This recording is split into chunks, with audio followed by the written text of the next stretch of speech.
Buenos días, Pedro, auditorio, ¿cómo estás? ¿Cómo amaneciste hoy, Pedro? Pues de ladito y a las 3 de la mañana, querido amigo. Pues sí, es ahora, hay que empezar a revisar toda la información para compartirla con el auditorio. Así estamos es. todos bien agradecidos. Fíjate, Pedro, que yo amanecí con el recuerdo de mis clases de la primaria. Muchos amigos y amigas del auditorio, tú mismo, les quiero recordar las clases de lingüística, porque hoy vamos a hablar de los adjetivos y los sustantivos de Donald Trump en el discurso. A ver. ¿Qué hizo Donald Trump? Mi interpretación, mi lectura, Pedro, es que cambió los adjetivos, pero siguió utilizando los mismos sustantivos de siempre. ¿Qué quiere decir esto? Que no dijo nada nuevo, en realidad, simplemente cambió la forma de decirlo. Y voy a darte 3 ejemplos. El muro, primero. Pasó de ser un asunto económico a un asunto de seguridad nacional. Si recuerdan, si lograron escuchar el discurso de Trump o alguien le dio alguna reseña sobre el discurso de Trump, él dejó de decir que los mexicanos y el muro y todo esto somos un peligro para la economía de Estados Unidos, y ahora dice que el muro va a salvar vidas. Al final del día, el sustantivo, el muro, se mantiene. Sigue diciendo que quiere construir un muro, pero el adjetivo cambia. Ya no es un asunto de economía, de proteger los empleos, sino de proteger las vidas de los Estados Unidos, prácticamente acusando de cómplices de la violencia a quienes se oponen al muro. ¿Cómo ves, Pedro? Es el primer cambio pues en la retórica muy dura que hace Donald Trump. Sí. Y pone a los demócratas en un rincón, ¿no? Pone a los demócratas. Los pone en un rincón, ¿no? Les dice, ustedes son cómplices de la gente que se está muriendo, incluso días antes el mismo día de su informe, que no es el informe, pues, es el State of the Union, que le llaman allá al equivalente mexicano al informe de labores del presidente. Ajá. Se reunió con una víctima del delito que fue violentada por un inmigrante ilegal, ¿no? Para poder mostrar con una imagen lo que dijo con sus palabras. Entonces, primero en el tema del muro, se mantiene el sustantivo del muro, da un poco, dice que ya no va a ser un muro de concreto, sino que un muro de metal donde vamos a poder ver de un lado a otro. El muro también con el refuerzo del ejército en la frontera, etcétera, etcétera. Pero lo interesante es su cambio de narrativa, su cambio de adjetivos. Ya no se trata de un asunto de seguridad económica, sino un asunto de seguridad nacional. Para mí ese es el primer cambio, que no es cambio, ¿no? Porque al final del día sigue diciendo, para efectos prácticos, Pedro, el señor sigue queriendo su muro, nada más lo vende de manera diferente, ¿no? Es como si vendiéramos un pastelito y le cambiamos la envoltura, pero estamos vendiendo el mismo pastelito. Así es, y bien, tienes toda la razón. No, bueno, ahí Trump, vamos a ver si le funciona, ¿no? Ya pasó otra vez de tratar de evocar un sentimiento económico, tratar de evocar el enojo en lo económico que tenían los estadounidenses, a evocar el miedo, ¿no? Que el miedo siempre es un elemento discursivo en el discurso político que resulta muy eficiente. Sí. Y ahora Trump está apostando por el miedo como el adjetivo que califica el sustantivo del muro. Ese es el primer punto que me pareció interesante. López Obrador, bueno, contestó, dijo, Trump se mostró respetuoso y tal. Es cierto, Trump ya no dijo que México, ya no insistió que México va a pagar por el muro. Él ya dijo en alguna otra ocasión que ya lo está pagando con la renegociación del TLC. Me parece que ese tema ya lo dejó atrás. Sí. El segundo punto, Pedro, es el tema del discurso de género. La posición misógina se mantiene, la política anti-aborto que no les gusta al sector feminista de los Estados Unidos se mantiene. Él sigue siendo un misógino, se sigue comportando con misoginia, pero llegó a aplaudirle a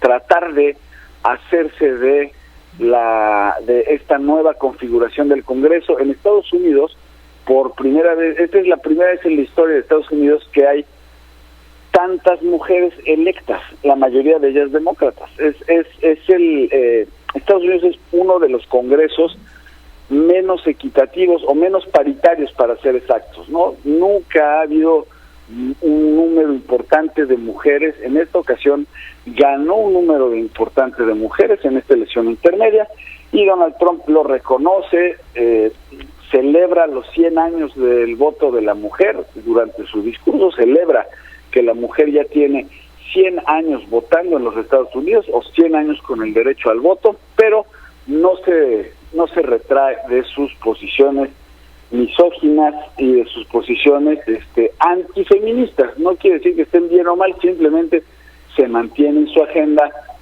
de género, en su agenda con la perspectiva de género, digamos en este caso de género de hombre,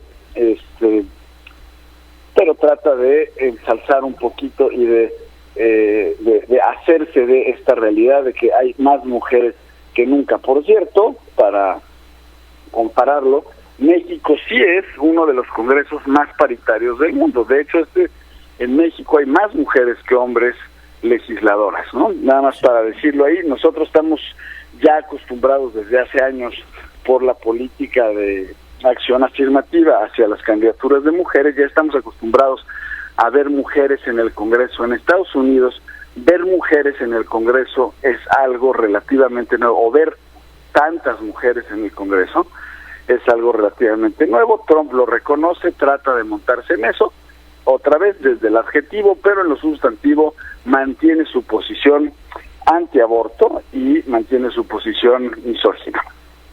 Ese es, digamos, otro tema.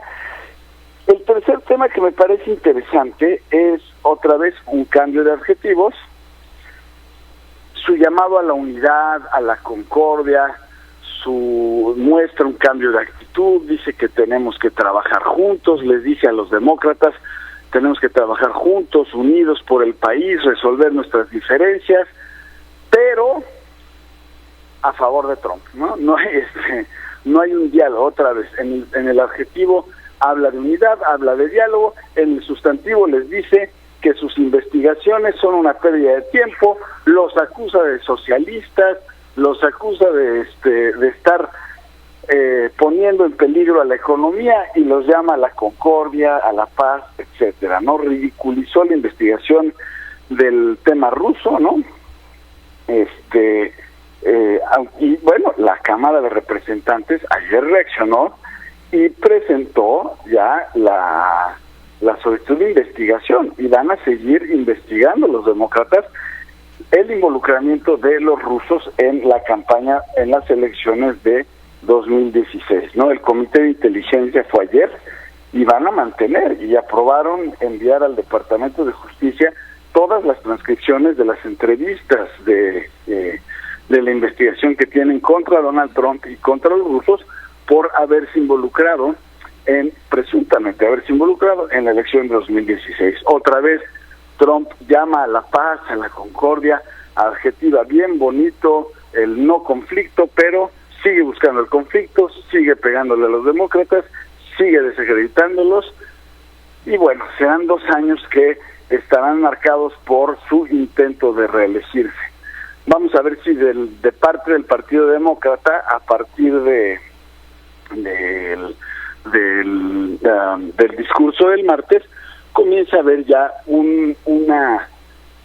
comienza el proceso de selección de candidato, o por qué no, candidata a la presidencia de parte de los demócratas. Yo me imagino que en los próximos 6 meses estaremos viendo la emergencia de quienes van a ser los principales competidores de Donald Trump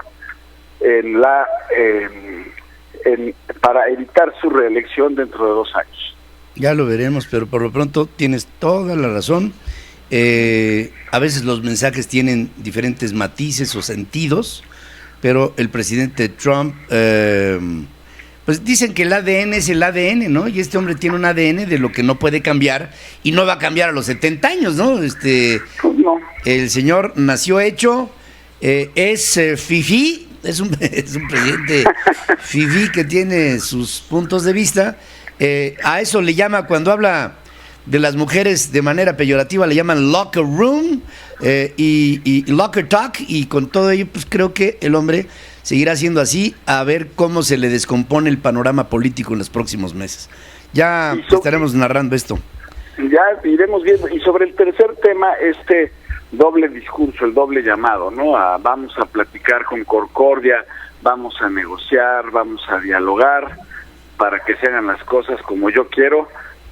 Así, eso se parece a un señor que tenemos sentado en el Palacio Nacional gobernando México. Vamos a dialogar, vamos a consultar al pueblo a ver qué quiere, pues estoy seguro que el pueblo quiere lo mismo que yo quiero. Prácticamente es el mismo, la misma actitud, con diferentes formas, ¿no? López Obrador se basa en su apoyo popular. Trump no tiene ese respaldo, digamos, no tiene el respaldo de la legitimidad popular, de la legitimidad moral que le da la mayoría de los electores. Le recordamos al auditorio que Donald Trump tuvo que Hillary Clinton obtuvo más votos que Donald Trump en la elección presidencial. No tiene ese respaldo popular que sí tiene López Obrador. Yo creo que se excede Trump dándose esos lujos, y yo verdaderamente pienso que no le va a ir bien en la elección presidencial, en su intento de reelección, como no le fue bien al Partido Republicano en las elecciones intermedias. Dice el New York Times, qué raro, un llamado a la unidad de parte de un agente de la discordia. Así es, exactamente, ese es el editorial. Un hombre que dice, vamos a estar unidos, pero yo soy el primero en dividir. Ese es, en suma, la actitud del presidente de los Estados Unidos. Como siempre, Roberto Trad, un abrazo y te saludo. Un abrazo grande, Pedro. Saludos a todos por allá. Gracias, hermano. Gracias.